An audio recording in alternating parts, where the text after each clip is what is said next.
And then the next question after that is, well, how do I want to show up today? One word, keep this stuff simple, right? 90% of the teams I work with, when I ask that check-in question, say things like, I feel stressed, overwhelmed, scattered, over capacity, like my mind is just bursting. It's not even full. It's past full. But I've never seen anyone, when it comes to setting the intention for that, I've never seen anyone say, you know what, today I want to feel super scattered. Welcome to the Your Seat at the Table podcast with your hosts, Idea Monkey Mike Maddock and ringleader John Tobin.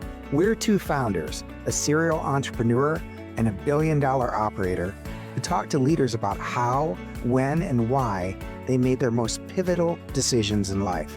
Join us as we share wisdom, mistakes, and a few laughs learning from the brightest minds in business today. Hello and welcome to Your Seat at the Table. Lucky us, I've got my buddy Marc Champagne with us today. Marc is a pretty famous podcaster. He thinks about how people think, specifically how leaders think. And if you listen to this episode, I promise you that by the end of it, you will think you'll be a better thinker about how you ought to be thinking about thinking. How's that? I love it. And at this point, it's clear to everyone I've had way too much caffeine. All right, Marc, you've written a book, Personal Socrates. You love a good question in the morning. You love a good question in the evening. You are the master of great questions. So we'll get to the questions. But first, tell us how you got to be thinking about how leaders think. Oh gosh. Well, first of all, gentlemen, thank you so much for the invitation to jam on the show with you. It's an honor, and I don't take it lightly. So thank you for that. Thinking about thinking, I think you said that really well. I mean, the big thing for me, I think it was kind of by necessity. I was in the corporate world for a good decade and a bit, and started in roles that were sales functions and so forth, where I was kind of forced into thinking differently because everyone was being trained in the same way, right? You've got sales models and objectives and incentive plans and all that fun jazz. And I remember stepping back and thinking, okay, well, how possibly can I win in this environment if we're all being kind of trained in the same way?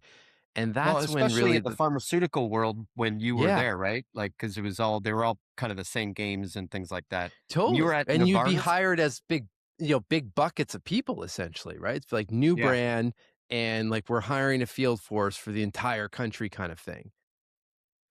So what the short story is, I in that training, essentially, and leaving that training, I should say, the question I asked is, how possibly can I stand out from this group? And Okay. because they were dangling, like if you're top of the country, you win this incentive trip, and of course you get higher bonuses and all that kind of stuff. And for whatever reason at that time, the idea or the thought that surfaced was, well, what if I just get up 10 minutes earlier in the morning and start reading positive content? And that, Mike, that to answer your question directly, that's where I was exposed to the power of asking better questions. Because it Hmm. didn't matter who I was reading about, whether it was blog posts about Tony Robbins or the backstory of Steve Jobs, innovations, how Oprah became Oprah. All of those people were asking powerful, reflective questions. And I'd write them down and essentially started a journaling practice from that in relation to, okay, well, that's a good question. How does that relate to my world personally and professionally? And did that for well over a decade and saw the benefits. I won the trip that first year and started to, see the promotions and so forth. And also started to pick up on, not that I was immune to this, but my default operating state was not rushing and in a stressful state like I saw so many of my colleagues doing, similar roles. And there was nothing special with what I was doing. The only difference I could see was this mental fitness practice early in the morning. And that's what started it all. And there's a story that we're kind of where that went next, but the origin story of how questions came into my life uh, really started there. But Do you, are you, that was pretty early, like for, like, you're talking like mid 2000s or like Yeah. early 2000s? I mean, that's pretty early now we get so much content, right? But I don't know if I was consuming that much content at that point. But so that was fairly novel. Is that fair? It was, but it was just it was micro doses of content, Mm, like, there were no podcasts at that period of time. I mean, what was pretty hot were blogs. People were publishing blogs. I yeah. also remember I had a subscription to Success Magazine as well, which I think is still around, but I mean, that one was really big at that time. So those were the things that were coming in, and biographies and things like that. But it was just, it was pretty wild how fast it happened, because I want to say within days, if not weeks, just reading some of this content, it's just these questions really stuck out around, wow, like this is what's unlocking things for these people, right? And then it became so relevant on my side, because what was happening is I'd go into the day with a real clear mind.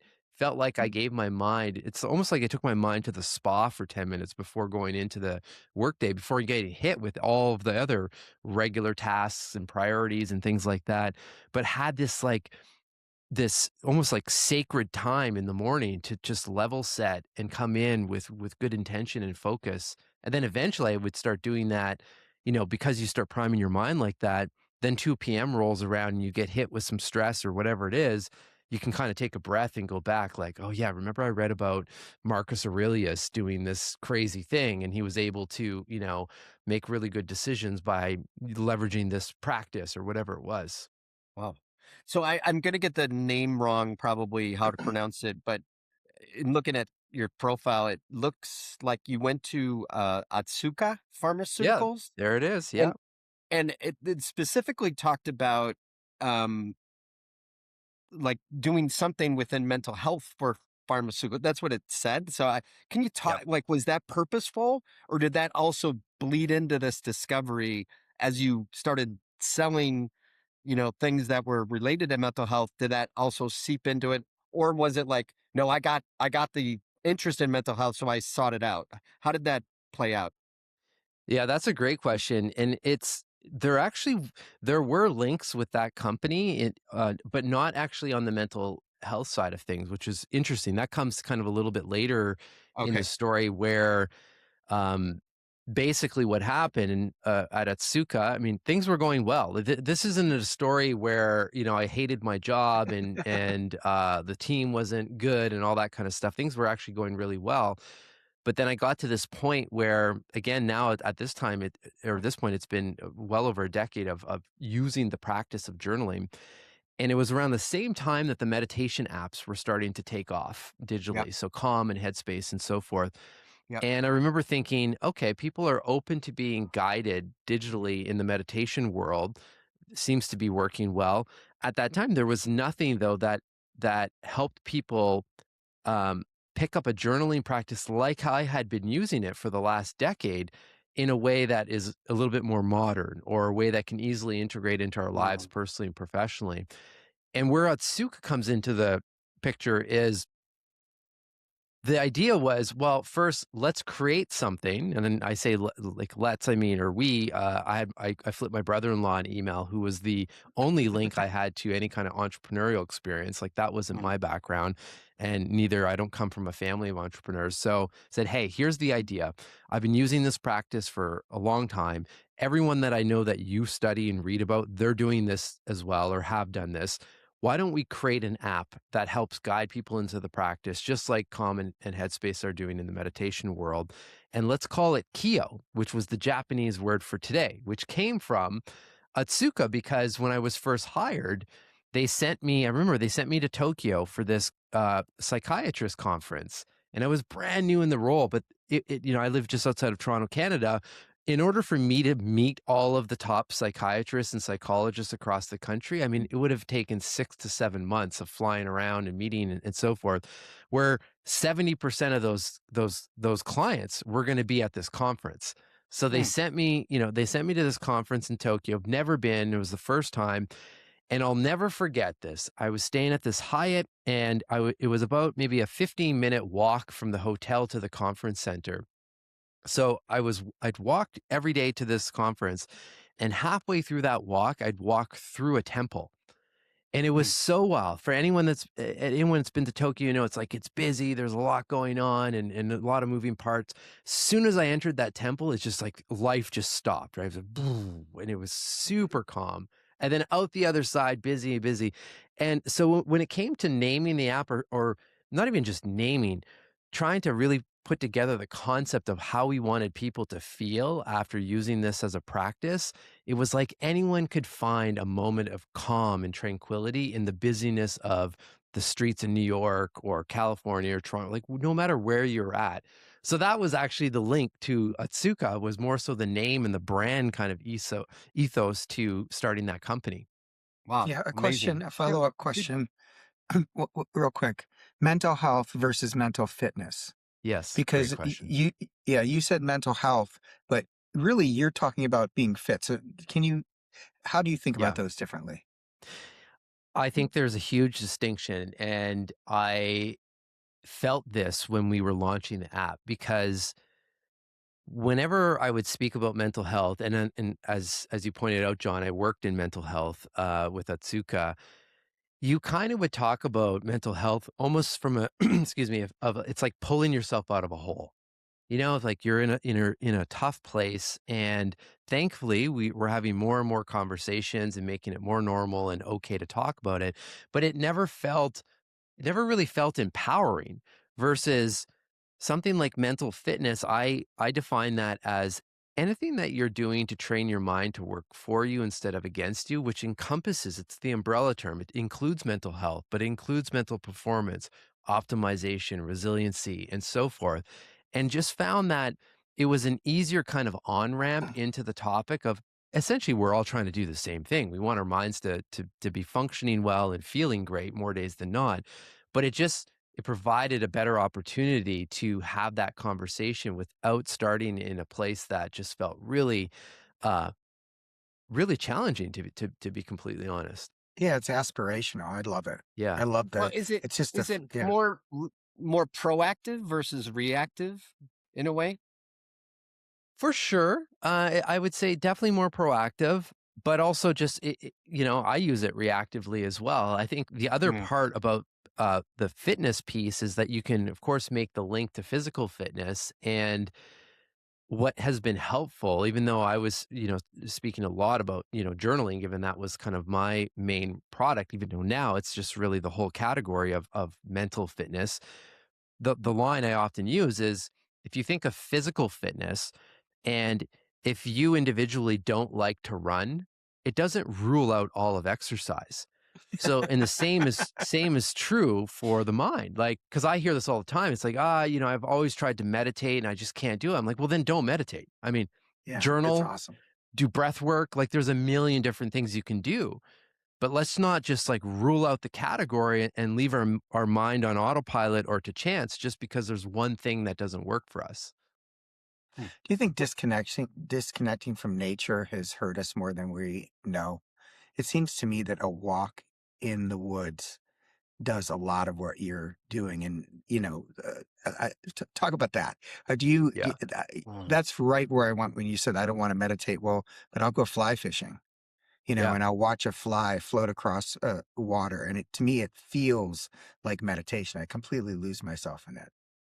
100%. And I would say two things. One, out of the 500 plus people have had the great opportunity to interview over the last 8 years, by far there's some sort of share around taking a walk, and taking a walk in silence or in nature or Mm. just, I would say, giving ourselves the opportunity to let the mind just either clear out or think. And then the second thing, this is the second book I'm working on right now, where I'm interviewing these people or studying these people from the past, like Rumi and Marcus Aurelius and Maya Angelou and so forth. That also comes up. Like Einstein is very well known, like taking these long walks. And, the walk might be a byproduct of the actual practice because the practice is just they're taking time to think. And That's what I think that is missing in today's modern society and actually gives us a massive competitive advantage because everyone's just running around on autopilot, just trying to get to the end of the day and making as many decisions as possible. Whereas the leader that pulls back and like, let's process here a little bit. Let's give our mind an opportunity to like literally work its magic. It's like this thing on our shoulder is brilliant if we let it actually do its job, but most of us don't. And I don't say that from a place of judgment. It's just like it's crazy in the world, right? It's there's so much distraction, there's so much uncertainty, there's so much kind of fear-based stuff happening all the time that if we don't put together a plan or if we're not intentional or like you said, John, like proactive, I mean, we're just gonna get sucked on that autopilot. And So I want to it doesn't lead to good play. It literally does lead to us becoming mental health statistics. And that's I just don't think we deserve that. I want to dive into this asking for a friend, me. Yes. Uh so I find that like I get in a flow and I start doing something and it works for a little bit and then I get busy or I go on a vacation and then I'm out of flow Yeah, and then I go back to being kind of a slave to my calendar and email that's and then it's just like I wake up. It's been 2 months since I did anything kind of like this, like you're talking about. yeah. Are there tricks or tips? I mean, I don't know, uh, that you've found in talking to so many people, advising different people that do work. Um, I have to say, like I'm sometimes really amazing at it, and then I've like right now, literally, I've fallen out of it, and I was great in February and March, and I totally Yeah, fallen out of it the last month and a half, and I literally noticed myself not being as happy. of Seriously. course. Yeah. No, no, and thank you for being honest about that. You're not alone. I mean, it's probably the most it's the thing that comes up the most often where I think people are frustrated with themselves. So first thing Yeah. I'll say is like let's just be a little bit more kind to ourselves and not judge ourselves that we're human. And again, there are a lot of outside forces that throw us off. And I've been I finally feel like I'm getting closer to kind of cracking this problem. And it's been a few years of testing this out because I hear this all the time. It's like I've been meditating, it's worked. I've seen the benefits. I fall off, and then other than saying, "Well, just restart," um, I never really had a really good answer to that up until I hope now, especially in the business community, because in our business world, imagine we did what you just said to the business and just kind of fell off the rails of whatever, our strategy was and the tactics and so forth. We'd go out of business, literally, right? We Yeah. would never do that.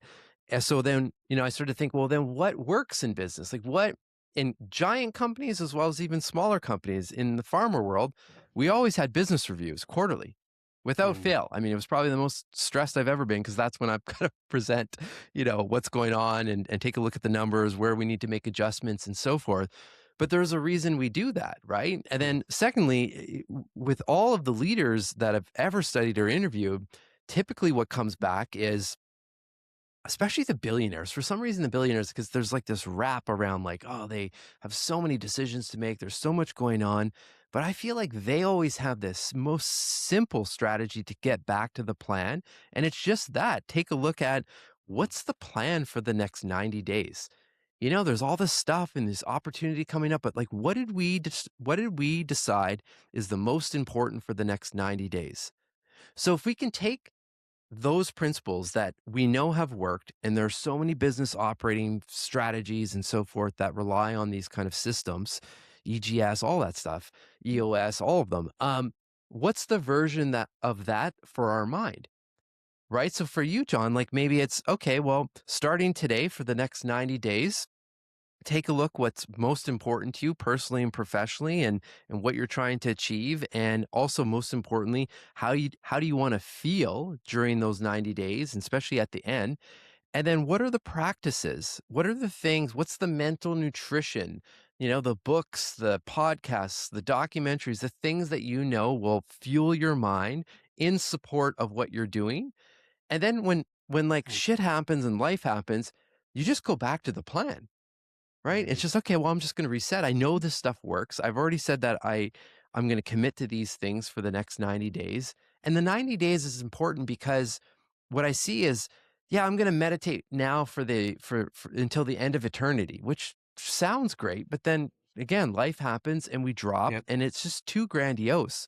But if we can commit to the quarter, then we also give ourselves the opportunity once we get to the end of the quarter, you kind of do your own little business review. Be like, well, you know what, that was cool at work, but this didn't work. And hey, maybe the next 90 days I want to try that. Everyone's talking about doing these like breathwork sequences. Maybe I'm going to try that. Or It's good. the next 90, I'm going to try. My focus is going to be on prioritizing just good quality sleep, as an Mm. example, right? Things like that. And then you can align it to whatever you're working on as well. Like what would be I do this with books and mental nutrition. Like what am I working on? Like if I'm trying to get the book in, like my own books into the Mhm. publisher, like I just need to keep the mind in a creative state. So as I'm looking around, like I have Rick Rubin's book, The Creative Act, in front of me. I'm not even read. I've already read it, but just seeing it there, I'm like, like I need that energy, right? So it's just surrounding your environment to support what you're trying to do. It just makes it's like habit stacking, essentially, Mm. right? It What just about makes it a lot easier and more relatable or digestible. you? What about the questions? I started the podcast by saying you love a good question. And I Yeah. know Mm. you've put together tools where the day starts with a question. What are some questions you can ask yourself that shift? Like, what are some of your favorite questions that you ask yourself?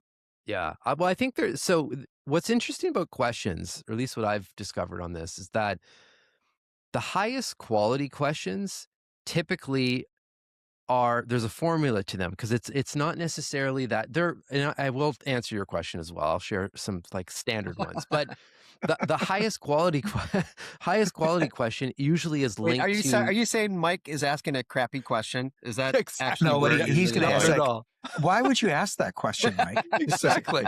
like a I'll pull the Here's how you philosopher. should have cappuccino. asked that question, Mike. Yeah, Yeah. exactly. Turn it around. No, I mean, what happens is I find the highest quality questions typically surface in the season of life that you're in, and it becomes the most relatable question, for example, right? Like when I was in a really challenging time with one of those businesses, was shutting it down and so forth.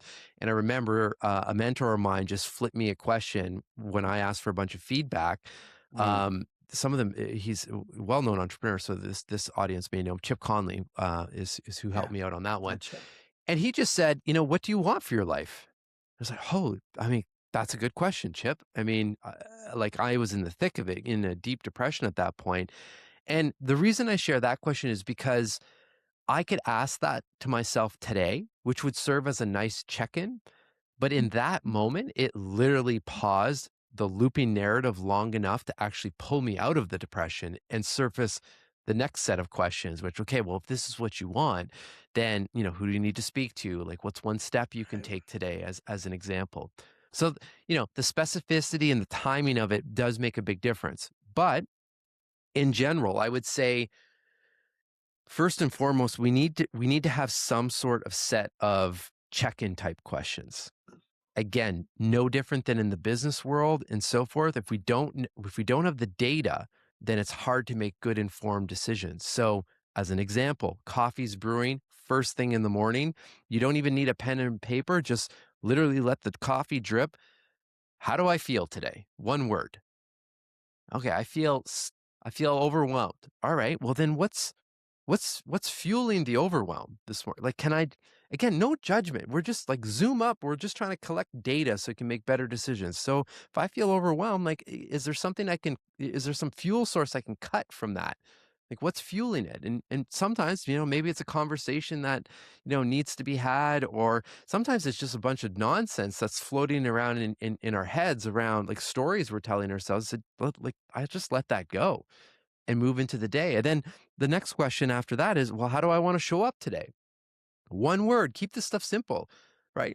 90% of the teams I work with, when I ask that check-in question, say things like, I feel stressed, overwhelmed, scattered, um, overcapacity, like my mind is just bursting. It's not even full. It's past full. but I've never seen anyone, when it comes to setting the intention for that, I've never seen anyone say, "You know what? Today, I wanna feel super scattered." Right? Like, we'd never do that. So it's just, 2 questions can set the tone for the entire day. So that's a good place to at least start. And then from there, as we continue to go, then you can get into maybe a little bit more of the deeper, like, um, imagine if type questions that, that really promote like innovative thinking and out of box thinking and so forth, like, possibility type questions and so forth. And things like, what am I pretending not to know? To surface Yeah. insights that are like in the back corner that can like hang us up eventually. There's so many, of course, but we got to first check in with ourselves. Because if we do that, I promise everyone listening or watching, you're going to get so much data about how your mind is functioning, and you're going to start feeling so much better with that level of insight that just this whole other world of opportunity just starts to open up. So Great. if I thought of you as kind of a trainer for mental fitness, and you walk into a room full of leaders, let's call it gathering of titans, and you look around, what are some signs that someone's mentally unfit? Like Mm, what are some things that you look for? It's like, woo, we got to get in the gym with this guy. What what yeah. what shows up for you? That's a great question. Well, I think, some of the answers that I hear on those check-in questions, what you can, if you are in this position, it could be, feels like you're either physically, running from meeting to meetings, or, and I say physically in the mind as well, if we're working from home, just like there's no breaks. It's just kind of like hustling to, I have a call here, then in between this call and that one, I'm gonna hammer out emails. So it feels like you're always leaning forward, running everywhere. So that element of just rushing, right? Again, coming back to taking those walks, and Mm, 100% of the people that we hear about or read about it that have done created really wild innovations and shifted culture, mostly those ideas are not coming from that state, where they're Yeah, running everywhere. They're coming when they take some time to slow down, right? yeah, Or just things like, you get to this point where you get to Friday, when we're recording this, and you're like, gosh, like, where did the week go? And I feel like I didn't get everything that I wanted to accomplish. And then now you're trying to like roll into the next week or the weekend, and you're just feeling, again, scattered or at capacity. Or or I see this one come up as well, often with CEOs, like just having a hard, I can't see the path forward. Like, how do I, the decisions are not as clear as I'd like them to be. mm, And it makes sense because most people, their minds, it's like they're full of mental clutter. So, the path is there. It's just we need to blow that clutter out to see it. Same thing with the questions. Like, the questions start to surface when we just clear the way, right? The visual I like to, and listen, I'm guilty of this as well, as I live in the same world as everyone else. But the visual that helps me is it's almost as if we're throwing a giant rock into a clear pond, and then, right, the soil, it gets all disturbed, and now you can't see the bottom. And instead of letting it sit to clear again, we just throw rocks in, like, not even hour after hour, like minute after minute, and then wonder why, like, I just can't see the path. And I see this especially with all the innovation happening around AI and so forth. Like, everything's moving so quickly, and there's a tremendous amount of opportunity, but people can't, they're like paralyzed in the decision because the pond is just forever murky. And it's like you're just, I'm just gonna jump here and hopefully there's nothing in the way there, right? That's kind of what I'm seeing, and those are some of the signs of just waking up feeling not rested, getting to the end of the day feeling stressed and so forth. Like, those are the signs that, there's some work to be done. So, this is a good little mini therapy session for me, to be honest. But so I love the QBR and the next 90. Like that's super simple. And Yeah. and even the concept of mental fitness, I find like if I when I get in a workout routine, but I'm doing the same thing over and over, I have better results when I switch, when I do something different, Yeah. after doing running for a little bit, then I lift, then you do something completely different. I get I I like it better, and I probably need to do that from a fitness standpoint almost each 90 days, like do something completely different. So I love Yeah, that. I'm the Love the same. questions in the morning. I think that's absolutely something I'm going to start to do because I have a cup of coffee every morning. That's a super simple. How do I feel today? And how do I want to show up? Like that's what do I want? I mean, the bigger question of what do you want out of your life? That's probably longer than Yeah, coffee. you need a couple coffees for that. Yeah.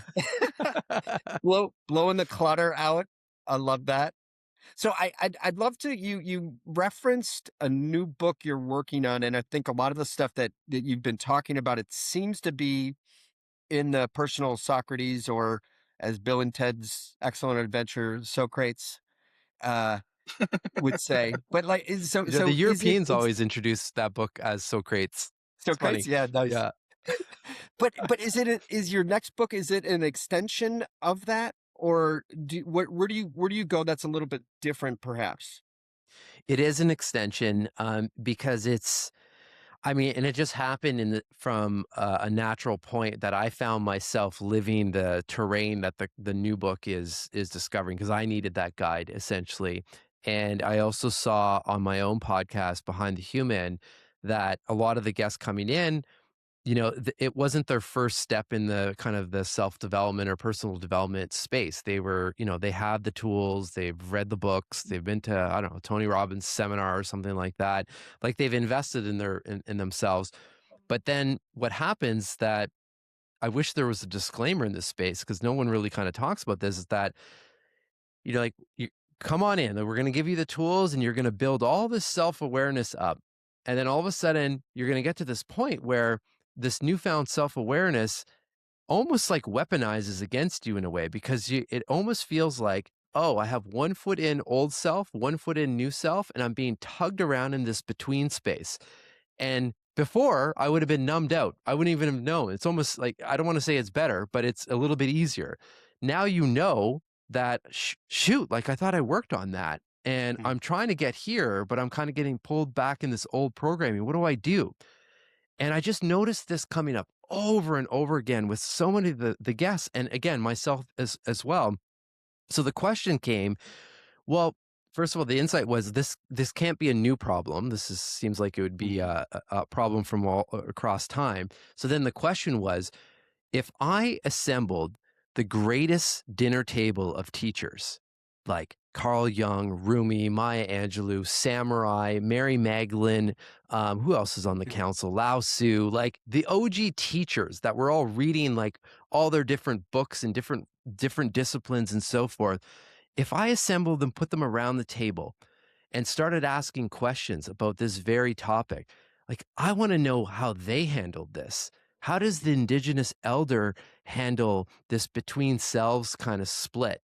And like what are some stories of how he or she, would teach their community.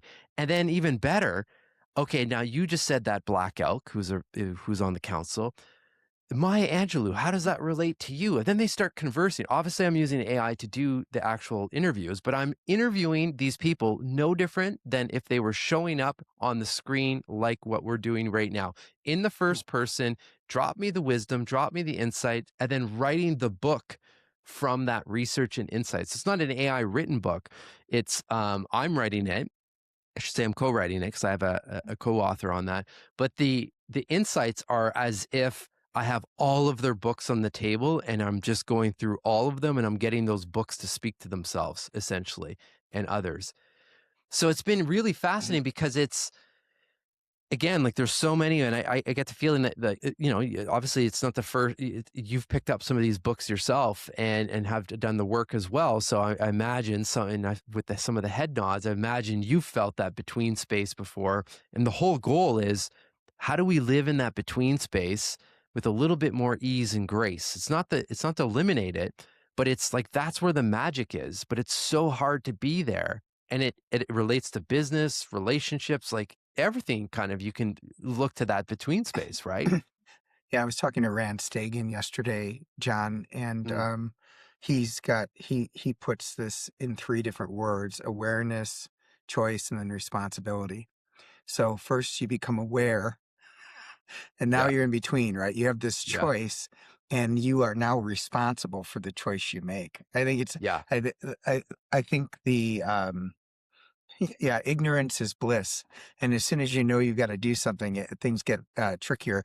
John, a bunch of my friends have put together, just riffing off of what Mark just said, boards of advisors of using AI. Like Yeah. they literally have Jesus on their board of advisors. What would Jesus say? What would Jesus do? And Yeah. they're using all of Jesus' words and asking AI to come back and say, this is what I would do. So I think that's fascinating.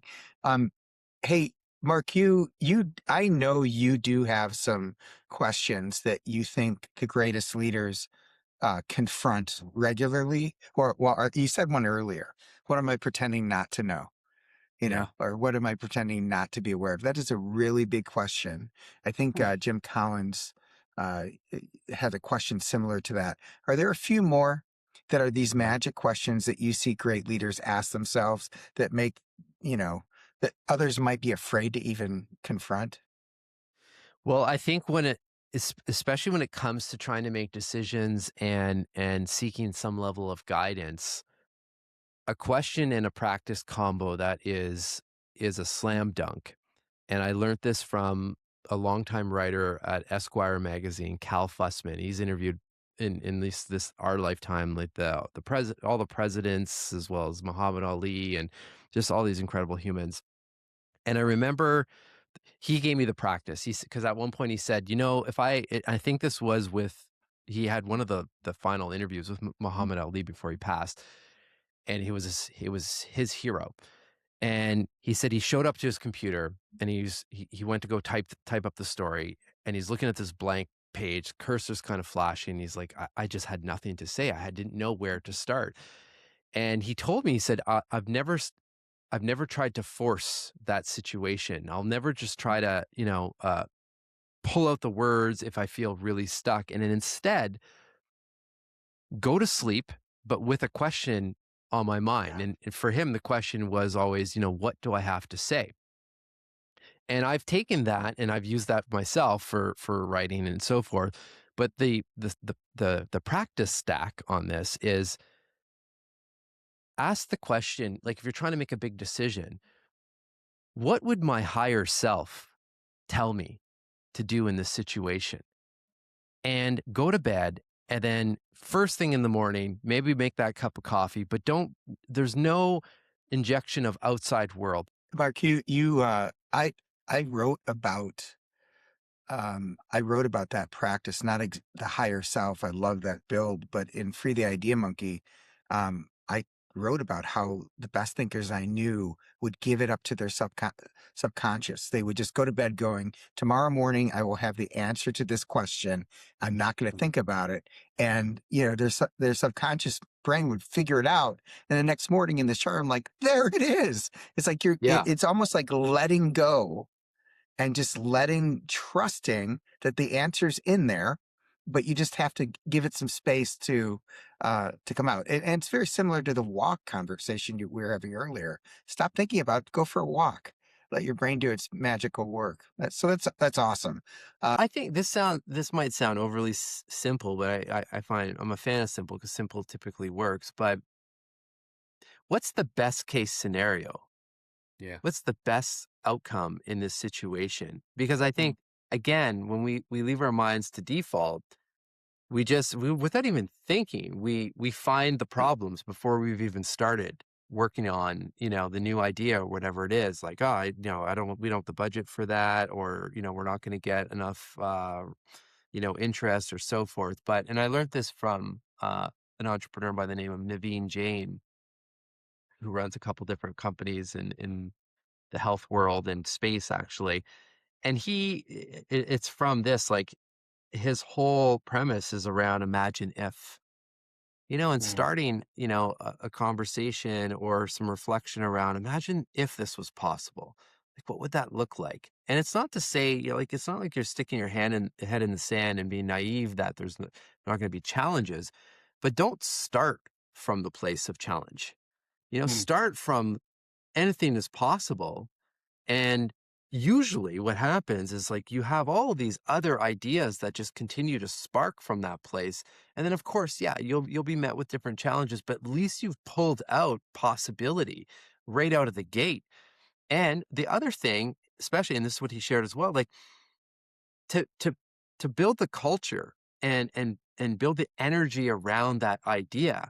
When you're in that imagine if and that like what's the best case, scenario, people feel that and you attract some of the best people and talent in the world because they can feel that energy and that possibility. And then all of a sudden everyone's moving, at exponential levels.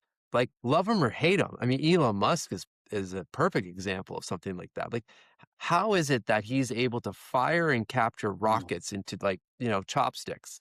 Like that at one point would be just not even in the realm of possibility, but So, somehow okay, it's happening. This guy's my I spirit animal, John. I Go ahead. I wanna wait, I wanna ask this question because I think I'm talking to 2 people that are a little bit just mentally built different than me, and I'm a little bit more negative, but it does help me. It helps me to ask kind of almost a different question, which is, what's the worst thing that can happen? And then, like, That's a good this is like question. That's John. That push people, just go do it. Come on, what's the worst thing that can happen? Well, I get fired and I got to go find another job. Like, I'm just saying, like, that motivates me. Is that Yeah, whacked, or do you not at think all. they But actually work that's in fear concert? setting.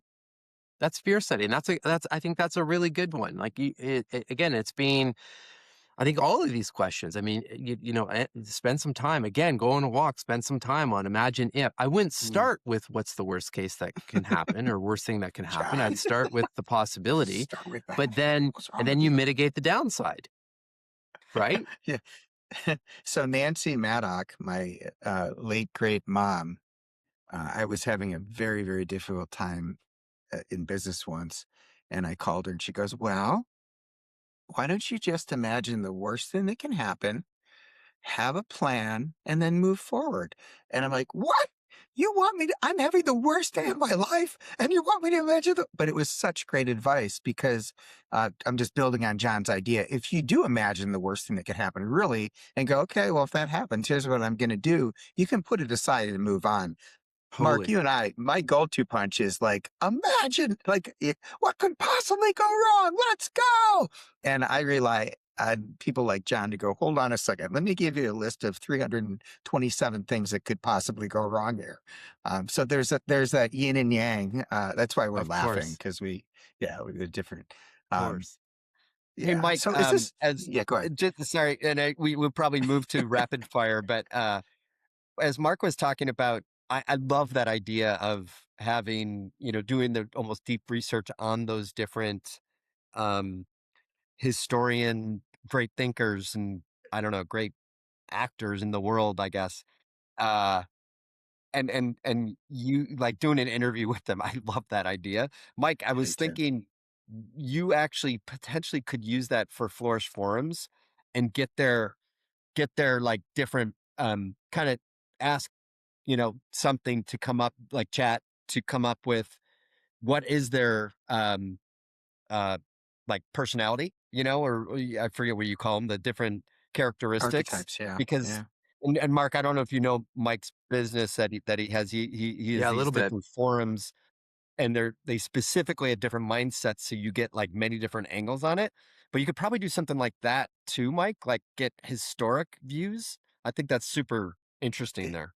Yeah. We have an AI enabled tool that we're about to launch, and it asks the questions, Mark. We talked little bit about this at MIT, where from each of the three seats, you can ask it any business question and it will come back not with an answer, but with the questions that that archetype would ask. And John, we actually started there. We started with the six greatest strategists we could find and the six, but we can't protect that. So it actually is the CEO community that fit into each of those seats that are asking questions, and it gets smarter and smarter. So Mark, we should probably do some cooking on that because Yeah. you're an expert about questions. And I can't help but think that you could, your fingerprints on that would make it way better. So thanks for bringing Well, that I up. would That love was to generous of contribute. you, John. Yeah, yeah. Yeah, I would love And you because of will, I promise. well, because Hey, what I've also learned because I've there's 14 people on that council for the book, but to get there, I interviewed about 100 just to even just test the concept. Right. And then it's been about a year spending hours and hours doing these basically like what we're doing here, but like imagine interviewing these people from the past. So I have noticed like there are some nuances on how to get, really thought-provoking responses coming back that at the end of the day, I'm always asking myself, was this useful? Mm, And 9 times out of I can't even say 9 times out of 10. I don't think there's ever been a moment in those interviews where I wasn't kind of kicking back and being, "Oh, okay." Sometimes it literally, and I'm not a super emotional person, but like literally would put me into tears with the questions that were coming back and the perspective shifts. So it's just there's so much fear around AI, but there's a whole other elegant way I think to also look at it and use it in a way that it's no different than I've heard Ryan Holiday say this, and he writes about this in his latest book, Wisdom at Work, or Wisdom, or sorry, I think it's just Wisdom, one of his um, Stoic practices, and the line he uses is like, "We should all be studying and learning from dead people," and I'm like, and yes, but also we can converse with them at this point, with yeah, the it's technology. crazy. So why not? Yeah, it's fascinating. really it is. I think, John, you've heard me say generative AI is the best brainstorming partner I've ever Mm, met. I just, because you can play with it, and it's reaching back into history and bringing back these nuggets of wisdom. I'm surprised to hear you say you're not emotional, Mark. You have a very gentle um, and kind way about you. It's easy to see how you have been so successful having conversations with famous people because you're really good at it. You're just thank you. yeah, you're an easy person to love. So thank you for Thank you. spending some time with us. You want some lightning round questions? I don't Sure, want you to think too deeply about these. It's just like, bleh. All right, just bleh. okay. Okay. Well, these are the hardest Um, ones for me. Go for it. what's the most underrated mental fitness habit? Oof. Well, I mean, I have to say the check-in. Mm. Okay. Um, book you gift the most. Mm.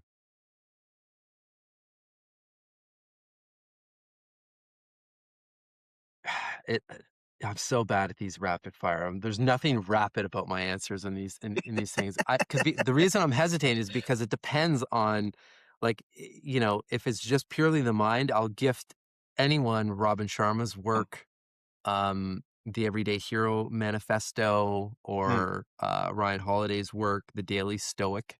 I think that one's a that's a good John, book. just Yeah. to stack onto your coffee practice at the check-in. If you have the Daily Stoic leaning beside the coffee machine, mine is like yellow at this point from the sun coming in, reading one page plus the question, like we're ahead of 90% of the population when it comes to the mind just by starting the Nice. day like that. Awesome. Mike, Uh, what's your gift? What's your book you give? I've gifted What Happy People Know Oh more yeah, than any other that's good. book.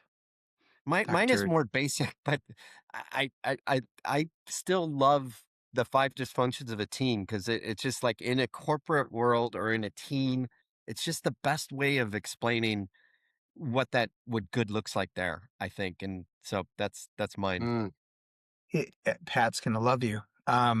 A I was at MIT with you, Mark, and Jack Daly recommended A Year of Us for couples, and Tina and I Hmm. picked it up, and it is a question to go back, a question a day for a couple. It's really good Oh, I because it's like like, that. Yeah. we were talking about how I get home, I'm exhausted, I just want to check out. And Tina's like, "You're home, let's talk." I'm like, "Oh, I've been talking all day." So he's Yeah. like, "A Year of Us, dude." So I highly recommend. That's a good one. Um, Thank you. you're welcome. Hard conversations or hard decision? Hard conversation or hard decision? Which one? I think hard conversations always lead to, I mean, probably easier decisions or more Making the clear decisions. decisions. Okay, here's a related question. Deep thinking or fast action? Oof. I mean, I think you need both, but I'm gonna say deep thinking because I think that is less used in present day, and Yes. I John's It's think you need laughing laughing. because s yeah. But I think, there's a caveat there because I think you need the deep thinking, and then from there, whatever the solution or the insight that surfaces, then you need the quick action and see where everything goes. But without the deep thinking, then you're kinda just, like, firing all over the place without any kind of plan or strategy. That's I completely often say that unrelatable to me. I I often say that I shoot, fire, aim. So, yeah, that's a good one. That's a good one. All right. What's one belief you've changed your mind about recently?